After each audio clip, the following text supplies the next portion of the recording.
Head lines آپ نے جانی، بلٹن کا آغاز کریں اور سب سے پہلے آپ کو بتائیں کہ لاہور ہائی کورٹ نے دھواں چھوڑنے والی گاڑیوں کے خلاف کل سے کریک ڈاؤن کا حکم دے دیا۔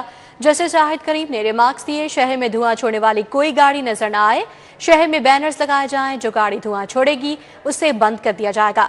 ایسے اقدامات کریں کہ اسموک دوبارہ نہ آئے۔ اسموک تدارک کیس میں جسٹس شاہد کریم کے ریمارکس، مزید اس رپورٹ میں۔ جسٹس شاہد کریم نے اسموک تدارک کیس کی سماعت کے دوران ریمارکس دیے کہ محکمہ ماحولیات کے اسکواڈز دفاتر میں بیٹھنے کے بجائے سڑکوں پر متحرک نظر آنے چاہیے۔ عدالت نے غالب مارکیٹ پارک میں جاری تعمیرات روکنے کا حکم دیتے ہوئے درختوں کے کٹاؤ پر سخت برہمی کا اظہار کیا۔ اس موقع پر ڈی جی واسا طیب فرید نے شہر میں جاری منصوبوں کی ٹائم لائن پیش کی، جس پر عدالت نے ایل ڈی اے کو واسا سے کوارڈینیشن کر کے منصوبے مکمل کرنے کی ہدایت کی۔ جسٹس شاہد کریم نے ریمارکس دیے کہ واسا نے کئی پروجیکٹس مکمل کر لیے، ایل ڈی اے اپنا کام بھی جلد مکمل کرے۔ عدالت نے ایل ڈی اے کے نامکمل منصوبوں پر نوٹس جاری کرنے اور افسران کو 7 روز کی مہلت دینے کا حکم دیا۔ بصورت دیگر جرمانے کی تنبیہ کی گئی۔ جسٹس شاہد کریم نے ریمارکس دیے کہ میں نے خود دن کی روشنی میں درخت کٹتے دیکھے ہیں، یہ انتہائی افسوسناک ہے۔ ماحولیاتی کمیشن نے بتایا کہ شہر کے 24 پارکس پر تجاوزات قائم ہیں، جس پر عدالت نے مزید ہدایت کی کہ ماحولیاتی کمیشن ڈی سی کے ساتھ میٹنگ کر کے تفصیلی رپورٹ پیش کرے۔ ڈپٹی ڈائریکٹر ماحولیات علی اعجاز، ڈی جی واسا طیب فرید اور اسسٹنٹ ایڈوکیٹ جنرل حسن اعجاز سیما بھی پیش ہوئے۔ مزید سماعت 10 نومبر تک ملتوی کر دی گئی۔ کیمرامین خالد ملک کے ہمراہ ملک محمد اشرف، سٹی 42۔ اب بات کریں راون تبلیغی اجتماع کے حوالے سے، تو پہلے مرحلے کا آج دوسرا روز ہے۔ راون مرکز میں مندوبین کی آمد کا سلسلہ جاری ہے۔ سیکیورٹی کے فول پروف انتظامات کیے گئے ہیں۔ ٹریفک کے بہاؤ کو برقرار رکھنے کے لیے وارڈنز بھی تعینات ہیں۔ اجتماع کے پہلے مرحلے کا اختتام 9 نومبر بعد نماز فجر دعا کے ساتھ ہوگا۔ اس حوالے سے تفصیلی آگاہ کریں گے توقیر اکرم، وہاں موجود ہیں۔ جی توقیر، بتائے گا کیسے مناظر دیکھنے میں آ رہے ہیں، کتنی تعداد میں لوگ یہاں پر موجود ہیں؟ جی دیکھیں، بہت بڑی تعداد ہے، کہا یہ جا سکتا ہے کہ ہزاروں کی تعداد میں مندوبین کی آمد کا سلسلہ تاحال جاری ہے، چونکہ رائوڈ تبلیغی اجتماع کا آج دوسرا روز ہے۔ پہلے مرحلے کا 2 مرحلوں میں تقسیم کیا گیا ہے۔ پہلا مرحلہ جو کہ کل شروع ہوا اور 9 نومبر تک جاری رہے گا، فجر کے بعد خصوصی دعا کروائی جائے گی، اس کے بعد اس کا اختتام ہوگا۔ اور دوسرے روز تاحال مندوبین کی آمد کا سلسلہ جاری ہے۔ تقریباً 22 سے 23 ایسے شہر ہیں جہاں سے پہلے مرحلے میں مندوبین کو آنے کی اجازت دی گئی ہے، اور رائیونڈ میں اس وقت مرکز میں رش بھی بہت زیادہ بڑھتا جا رہا ہے، اور اسی کے پیش نظر جو انتظامیہ ہے، حکومتی ادارے ہیں، انہوں نے سخت سیکیورٹی کے انتظامات یہاں پر کیے ہیں۔ مندوبین کو مرکز کے داخلے کے لیے تقریباً 4 سے 5 واک تھرو گیٹس لگائے گئے ہیں، تاکہ تمام تر سیکیورٹی کے ساتھ چیک کرنے کے بعد ان کو اندر جانے کی اجازت دی جائے۔ اس کے علاوہ ضلع انتظامیہ کی جانب سے لائٹس کا بندوبست کیا گیا ہے۔ پولیس حکام، وارڈن یہاں پر موجود ہیں ٹریفک کی روانی کو برقرار رکھنے کے لیے۔ اور دوسرے روز جہاں بڑی تعداد میں مندوبین کی آمد کا سلسلہ جاری ہے، وہاں پر رائیونڈ کے اوپر، اجتماع کے اوپر ٹریفک کا بہاؤ بالکل معمول کے مطابق رواں دواں ہے، اور اس کی وجہ یہ ہے کہ ابھی تک کوئی بھی جو ڈائیورژن نہیں لگائی گئی ہے۔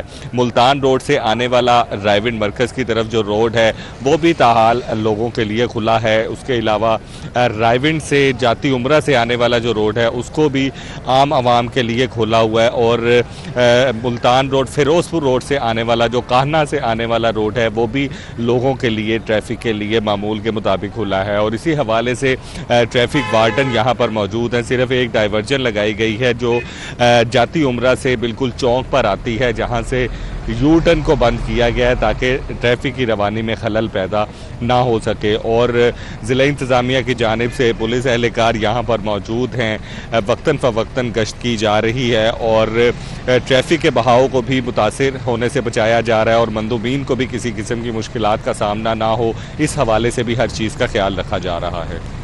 مندوبین کو کسی قسم کا کوئی مشکل کا سامنا نہ کرے، ہر طرح سے ان کا خیال رکھا جا رہا ہے۔ سیکیورٹی کے سخت انتظامات کیے گئے ہیں، اور پہلے مرحلے کا آج دوسرا روز ہے۔ توقیر اکرم تفصیلی آگاہ کر رہے تھے، آپ کا بہت شکریہ۔ آپ کو بتائیں کہ شاہی قلعہ، مینار پاکستان اور شالامار باغ کے استعمال کے رولز جاری کر دیے گئے ہیں۔ عمارتیں آرکیالوجی ڈپارٹمنٹ سے ورلڈ سٹی اتھارٹی کو منتقل ہو گئی ہیں۔ عمارتوں کے استعمال کا طریقہ کار، سیاحوں کے داخلے کی ذمہ داری اب ورلڈ سٹی کی ہوگی۔ محکمہ قانون نے پرانی تاریخی عمارات کے استعمال کا گیزٹ نوٹیفیکیشن جاری کر دیا ہے۔ شاہی قلعہ، مینار پاکستان اور شالامار باغ آرکیالوجی ڈپارٹمنٹ سے لے کر ورلڈ سٹی اتھارٹی کو منتقل کی گئیں۔ عمارتوں کے استعمال کا طریقہ کار، سیاحوں کے داخلے کے حوالے سے معاملات کی نگران ورلڈ سٹی اتھارٹی ہوگی۔ تجاوزات کا خاتمہ اور عمارتوں کی تزئین و آرائش کا فیصلہ بھی ورلڈ سٹی اتھارٹی کرے گی۔ طلبہ اور مطالعاتی دورے پر آنے والے افراد کو رعایتی ٹکٹ دیا جائے گا۔ عمارتوں میں پروگرامز کے انعقاد کی منظوری بھی ورلڈ سٹی اتھارٹی دے گی۔ شاہی قلعہ، مینار پاکستان اور شالامار باغ میں داخلے کے ٹکٹ کی قیمت کا فیصلہ بھی ورلڈ سٹی اتھارٹی کرے گی۔ محکمہ قانون نے پرانی تاریخی عمارات کے استعمال کا گزٹ نوٹیفیکیشن جاری کر دیا۔ شوگر ملز کی مانیٹرنگ مزید سخت کرنے کا فیصلہ۔ ایف بی آئی نے ٹیکس چوری روکنے کے لیے توجہ مرکوز کر دی ہے۔ شوگر ملز میں مانیٹرنگ کے لیے تجربہ کار افسران کی تعیناتیاں کی گئیں۔ ٹیکس چوری کو روکنے، تیار چینی کی سخت مانیٹرنگ کرنا افسران کی ذمہ داریوں میں شامل ہوگا۔ کریشنگ سیزن کا آغاز ہوتے ہی sugar mills F P R کے ریڈار پر آ گئیں۔ ایف پی آر نے چینی کی پیداوار اور فروخت میں ٹیکس چوری کی روک تھام کے لیے شوگر ملز کی مانیٹرنگ مزید سخت کرنے کا فیصلہ کر لیا۔ شوگر ملز میں سیلز ٹیکس ایکٹ کے سیکشن 40B کے نفاذ کے لیے تجربہ کار ان لینڈ ریونیو افسران تعینات کر دیے گئے ہیں۔ ایف پی آر کے مطابق مختلف ٹیکس دفاتر سے افسران کو شوگر ملز کی مانیٹرنگ کے لیے ذمہ داریاں سونپی گئی ہیں۔ ان افسران کی بنیادی ذمہ داری ٹیکس چوری کی روک تھام اور تیار چینی کے اسٹاک اور سیلز کی مؤثر نگرانی ہے۔ تعینات ان لینڈ ریونیو افسران روزانہ کی بنیاد پر پیداوار، فروخت اور مل سے باہر منتقل ہونے والی چینی کا تفصیلی ریکارڈ مرتب کریں گے۔ ادارے کے مطابق یہ اقدامات ٹیکس نیٹ میں شفافیت، ریونیو میں بہتری اور غیر قانونی فروخت کی روک تھام کے لیے انتہائی اہم ہیں۔ اے او لیولز کے ہونہار طلباء و طالبات کے اعزاز میں تقریب کا اہتمام کیا گیا۔ اہتمام کیمبرج برٹش کونسل کے اشتراک سے کیا گیا۔ تقریب میں out standing Cambridge learning awards دیے گئے۔ سیکرٹری اسکول ایجوکیشن خالد منظور بٹو کی بطور مہمان خصوصی شرکت۔ فلیٹیز ہوٹل میں کیمبرج اور برٹش کونسل کے اشتراک سے out standing Cambridge learner awards کا انعقاد کیا گیا۔ سیکرٹری اسکول ایجوکیشن خالد نذیر وٹو نے بطور مہمان خصوصی شرکت کی۔ پارلیمانی سیکرٹری برائے تعلیم Nosheen Adnan, country director Cambridge Pakistan Uzma Yousuf, director examination British Council Amanda Ingram نے خصوصی شرکت کی۔ عظمیٰ یوسف نے بچوں کے لیے نیک خواہشات کا اظہار کیا۔ کیمبرج 160 ملکوں میں کام کرتا ہے، تو آپ سوچیں کہ ان سارے بچوں میں انہوں نے انتہائی بہترین کارکردگی دکھائی ہے، تو مستقبل کی امید ہمارے یہی بچے ہیں اور ان کی کامیابی کے لیے ہم سارے بہت خوش ہیں، اور انشاءاللہ یہ آئندہ بھی اسی طرح کامیاب ہوتے رہیں گے اور اپنا اور اپنے ملک کا نام روشن کرتے رہیں گے۔ طلباء و طالبات نے ایوارڈ جیتنے پر خوشی کا اظہار کیا۔ آنیسٹلی بہت سیریل ایکسپیرینس ہے یہاں پہ آ کے، کیونکہ ہم خواب دیکھتے تھے کہ کبھی ہم بھی آئیں گے، ڈسٹنکشن کوئی ایوارڈ لیں گے، لیکن ایکچولی یہاں پہ آنا لائک انبلیویبل سی فیلنگ آتی ہے۔ تو میں بس سب سے زیادہ اللہ کا شکر گزار کرنا چاہتا ہوں جو مجھے میری حیثیت سے زیادہ نوازتا ہے۔ Thank you to all my teachers or friends or parents especially. My parents really helped me study and helped me get to this place. شرکا نے تالیوں کی گونج سے طلباء و طالبات کی حوصلہ افزائی کی۔ تقریب میں dean school of humanities and social sciences LUMS doctor Muhammad Ali Khan, سربراہ وزیر اعلیٰ exams reform unit Muzammil Mahmood, head marketing اور کمیونیکیشنز کیمبرج ارسلان ربانی نے شرکت کی۔ کیمرامین عمر سلیم کے ساتھ ارباز خان، سٹی 42۔ کہ کسان کارڈ ریکوری کے لیے وزیر اعلیٰ پنجاب کا خصوصی انعامی پیکج۔ کسان کارڈ ریکوری کی قراردادی میں خوش نصیب کاشتکاروں کے لیے تقریب تقسیم انعامات کا انعقاد کیا گیا۔ وزیر زراعت سید عاشق حسین کرمانی نے 3 خوش نصیبوں کاشتکاروں میں انعامات تقسیم کیے گئے۔ کاشتکاروں کے لیے تقریب تقسیم انعامات میں 3 قراردادیوں کے ذریعے کامیاب ہونے والے 14 کاشتکاروں میں ٹریکٹرز تقسیم کیے گئے۔ 10 کاشتکاروں میں عمرہ ٹکٹس، 21 میں موٹر بائکس، 90 میں سونے کے سکے اور 60 میں موبائل فون تقسیم کیے گئے۔ وزیر زراعت نے بتایا کہ کسان کارڈ کی 75% سے زیادہ ریکوری مکمل ہو چکی۔ واجبات ادا کرنے والے کاشتکاروں کو 24 گھنٹے میں عقدی رقم جاری کی جا رہی ہے۔ صوبائی ترقیاتی ورکنگ پارٹی کا 43واں اجلاس صوبہ بھر کے مختلف ترقیاتی منصوبوں کے لیے 164 ارب 52 کروڑ روپے کے فنڈز کی منظوری دی گئی۔ اجلاس کی صدارت ایکٹنگ چیئرمین PND بورڈ رفاقت علی نے کی۔ اجلاس میں وزیر اعلیٰ پنجاب اسکول مل پروگرام کے لیے 7 ارب، آبی زراعت کے مالز کے قیام کے لیے 4 ارب 16 کروڑ روپے کے فنڈ منظور کیے گئے۔ اربن ڈیولپمنٹ کے 22 منصوبے کے لیے بھی 143 ارب 36 کروڑ روپے کے فنڈز مختص کیے گئے۔ مظفر گڑھ میں راک آئی ویلی پر جھینگا فارم کے قیام کے لیے 10 ارب روپے کے فنڈز کی منظوری دی گئی۔ ڈپٹی کمشنر لاہور سید موسی رضا کا تحصیل نشتر کا دورہ، ناقص تعمیرات پر اظہار برہمی کیا، ملبے کی موجودگی پر ٹھیکیدار متعلقہ حکام کی سرزنش، فوری کلیئر کروانے کا حکم دیا۔ Additional deputy commissioner general chief officer MC الواسا اور LWMC حکام بھی DC کے ہمراہ تھے۔ DC لاہور نے گجومتا اور شمع کالونی میں فیلڈ کا دورہ کیا۔ اسسٹنٹ کمشنر محمد سلیم آسی نے DC لاہور کو بریفنگ دی۔ بریفنگ میں میونسپل سروسز اور فیلڈ سرگرمیوں پر تفصیلات پیش کی گئیں۔ ڈپٹی کمشنر لاہور نے صفائی، سیوریج اور واسطہ کے امور کا جائزہ لیا۔ لاہور ڈیولپمنٹ پروگرام کے تحت مکمل ہونے والی گلیوں کا جائزہ لیا گیا۔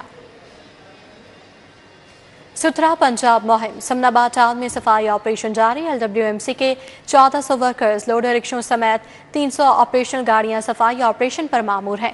LWMC کی جانب سے گھر گھر سے کوڑا اٹھانے کے لیے سمن آباد ٹاؤن میں 280 لوڈر رکشے تعینات کیے گئے۔ گلشن راوی، یتیم خانہ چوک، بابو صابو میں خصوصی صفائی آپریشن مکمل کیا گیا۔